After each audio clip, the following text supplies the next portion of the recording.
ദിയ ഈ അശ്വിൻ്റെ അമ്മേനെ അമ്മ എന്നല്ല വിളിക്കുന്നത്, ആൻറ്റി എന്നാണ് വിളിക്കുന്നത്. നിങ്ങൾക്ക് ഇതിൽ ഇഷ്ടമുള്ളത് വിളിക്കാം. അശ്വിന്റെ ഫാമിലിയുള്ള വ്ളോഗ് എടുക്കുമ്പോൾ അതിന്റെ അടിയിൽ വന്ന് ചോദിക്കുന്ന ഒരു ചോദ്യം, എന്താ അശ്വിന്റെ അമ്മ എന്ന് പറയുന്നേ, അമ്മ അമ്മ എന്ന് വിളിച്ചുകൂടെ എന്നുള്ളത്. താൻ എവിടെ വന്ന് രാവിലെ കുറ്റിയും പറിച്ച് നിങ്ങൾ എല്ലാവരും മനസ്സിലാക്കേണ്ട കാര്യം, എനിക്ക് അമ്മ എന്ന് വിളിക്കാൻ മരുതൻകുഴി വീട്ടിലൊരാൾ ഇരിപ്പുണ്ട്. പുള്ളിക്കാരുടെ പേരാണ് സിന്ധു കൃഷ്ണകുമാർ. എന്താ ഇങ്ങനെ സംസാരിക്കുന്നത്? അപ്പൊ ആ പുള്ളിക്കാരിനെ അല്ലാതെ എനിക്ക് വഴി നിൽക്കുന്ന എല്ലാവരെയും അമ്മയെ അച്ഛന്നൊന്നും എനിക്ക് വിളിക്കാൻ പറ്റില്ല. വായിലെ നാക്കിനല്പം നീളം കൂടുതലുണ്ടെന്ന് കരുതി എന്തും വിളിച്ചു പറയാമെന്ന് കരുതരുത്.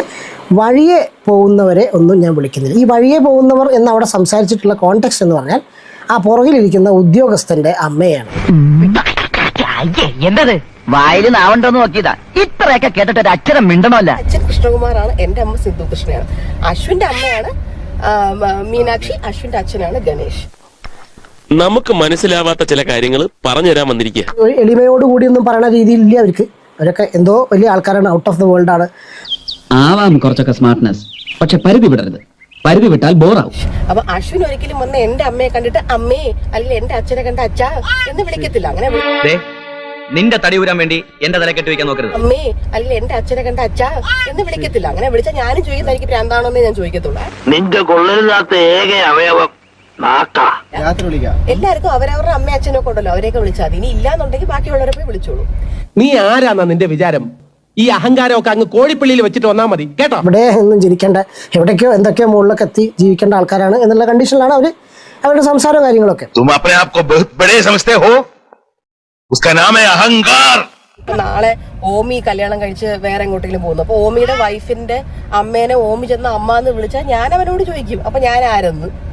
ഇങ്ങനൊരു കാര്യം ആലോചിക്കുന്നത് പോലെ ശരിയാണെന്ന് എനിക്ക് തോന്നുന്നുണ്ടോ? ശരിയാണെന്ന് എനിക്ക് നന്നായിട്ട് തോന്നുന്നുണ്ട്. ഞാൻ ഉറപ്പായിട്ടും ചോദിക്കും. എനിക്കിപ്പോ ഓമി വേറൊരാളെ പോയി അമ്മ എന്ന് വിളിച്ചാൽ എനിക്ക് സ്ട്രെസ് ആവും.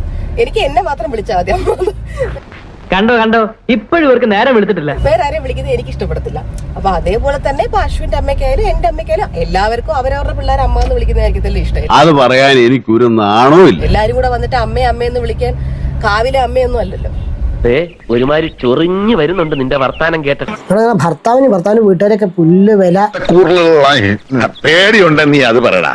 എനിവേസ് ആ ഒരു കമന്റിനുള്ള ആൻസർ ആയിട്ട് ഞാൻ തന്നതാണ്. കാരണം എപ്പോഴും ആൾക്കാർ അത് ഇട്ടിട്ട് വെറുപ്പിക്കുന്നുണ്ട്. കണ്ടു മടുത്തിട്ട് ഞാനൊരു ഉത്തരം തന്നേ ഉള്ളതിന്. വൃത്തികെട്ട തള്ള. നിങ്ങളെ ഈ രീതിയിൽ വളർത്തിയത് സബ്സ്ക്രൈബേഴ്സ് ആണ്. അവർ കൺസേൺഡ് ആയിട്ടായിരിക്കും അവർ പക്ഷെ ചോദിക്കുന്നത്.